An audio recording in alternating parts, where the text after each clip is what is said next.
got like a minute before this meeting starts. I've got to update my Twitter. Oh shoot, and I got to do Facebook. Oh, and I have that appointment with that client. I need to make sure I email them, but I've got to do that Snapchat picture. I promised. Oh my gosh. Excuse me, are you on social media? I'm trying.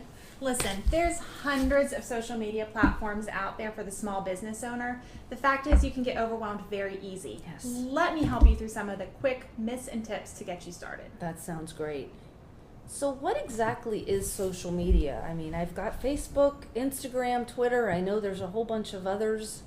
I'm not sure where to start. Social media is simply a website that's cloud-based that allows for you to have conversation. What better place for you to be on your business than to talking to your existing customers and your potential customers? The problem is, if you try to do them all, you will fail miserably. So let's talk about a little bit about your business. What is it that you do?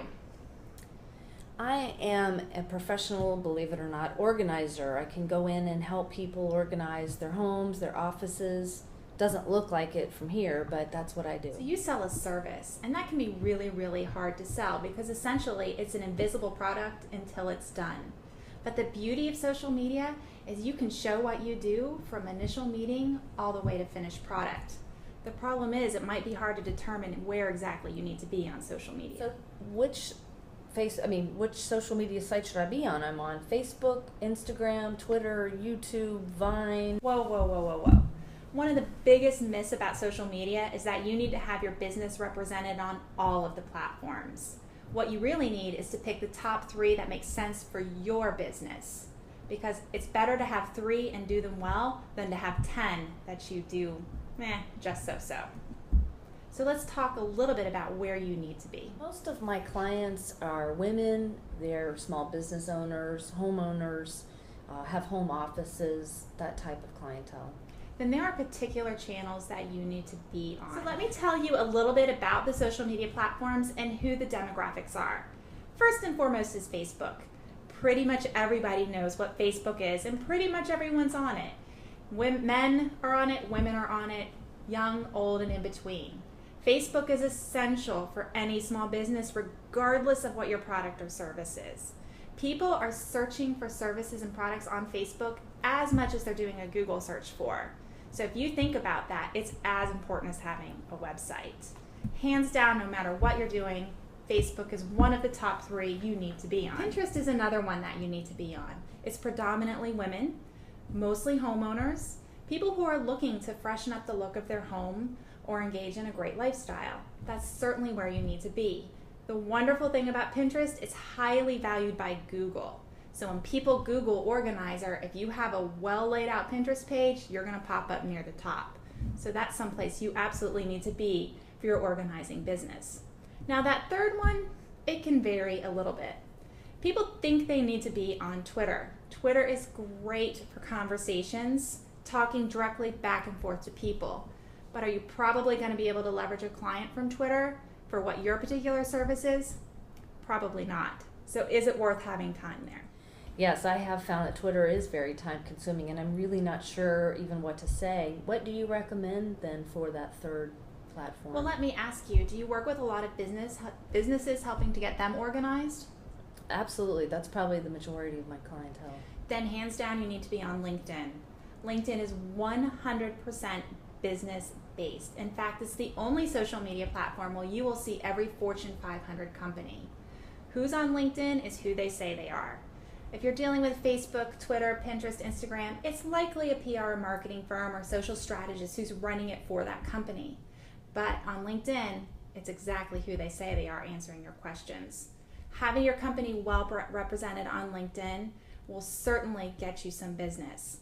LinkedIn, like Pinterest, also has a very high Google value. So when people Google you, LinkedIn will pop. So if that's one place that you can tell people what you do, make sure you tell them. Okay, so if I use Facebook, Pinterest, and LinkedIn, that will definitely save me time. But I'm never really sure what to put on each of those pages. What is the appropriate content? And how do I get followers? Content is easier than you think. Most small business owners spend a lot of time hemming and hawing about what do I need to put on social media. They take time writing out these very beautiful written paragraphs. But the fact is, it's just a conversation. If you want to say something about your business on Facebook, say it like we're having a conversation now. Hey, summer's coming up. You want to make sure the garage full of activities for the kids are in good order. Let me help you. Keep it conversational.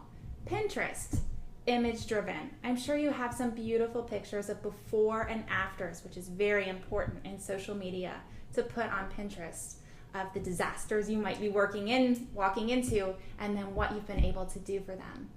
LinkedIn is a little bit more business oriented, so keep it that way.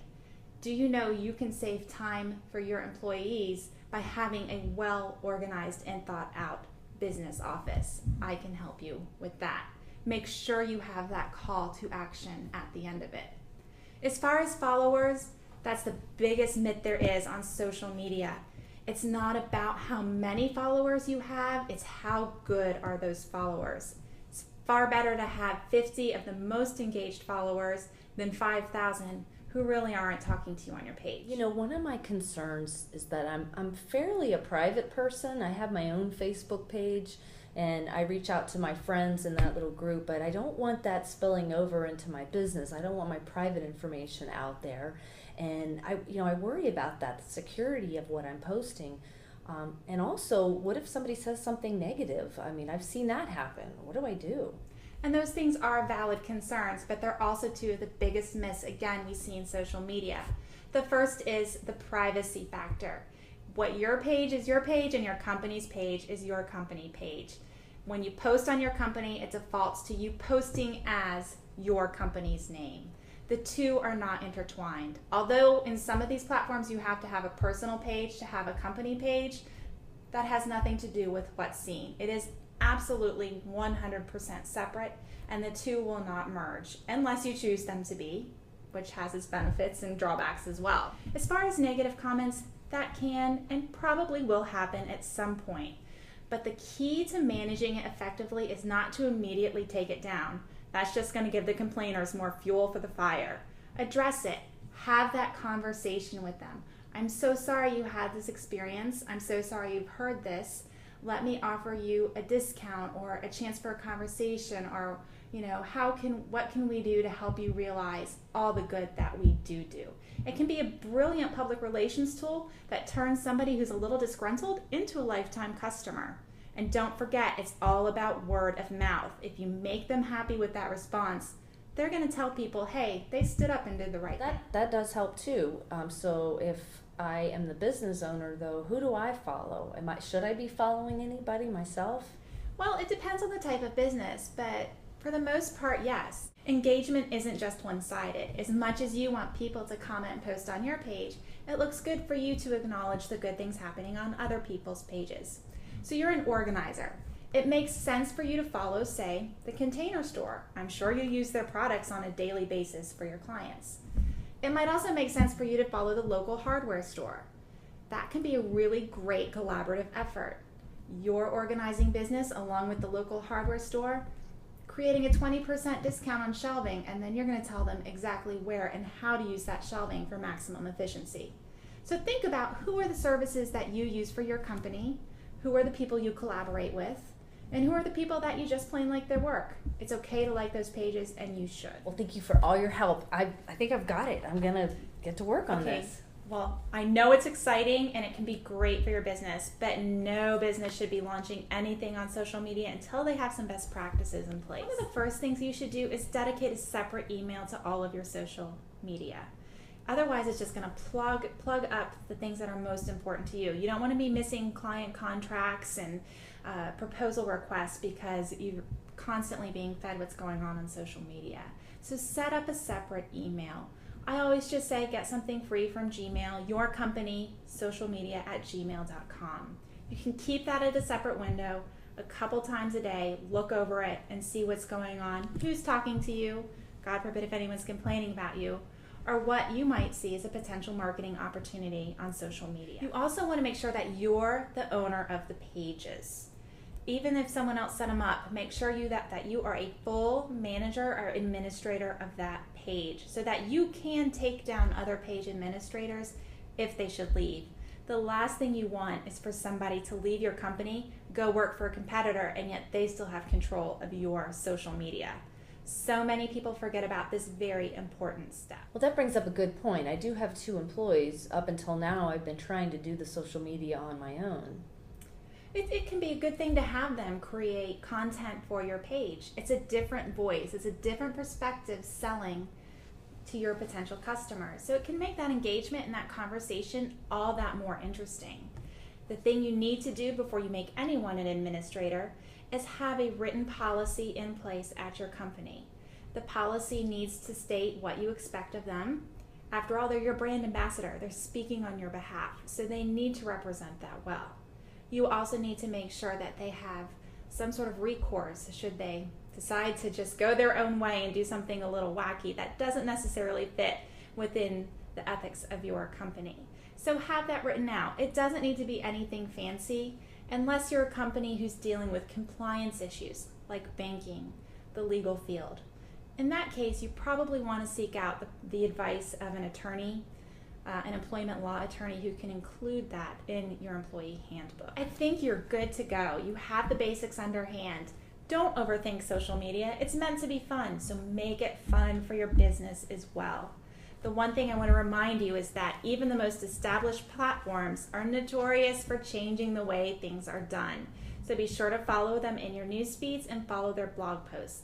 They'll be sure to let you know whenever they decide to change a layout or something, or the way something works. You have been a lifesaver. I feel less overwhelmed, but at the same time, it's a lot of information, and I feel like there's probably more. Where can I get more information like you have? I mean, I need to hire you.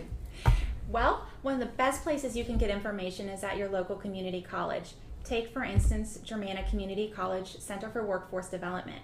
They offer a Get Social series that covers all of the platforms that you could possibly need. The instructor will help give you one-on-one information that's really pertinent to your business and your business alone. So check them out. If you want more information on the Get Social series at Germanna, visit the website at germanna.edu/workforce.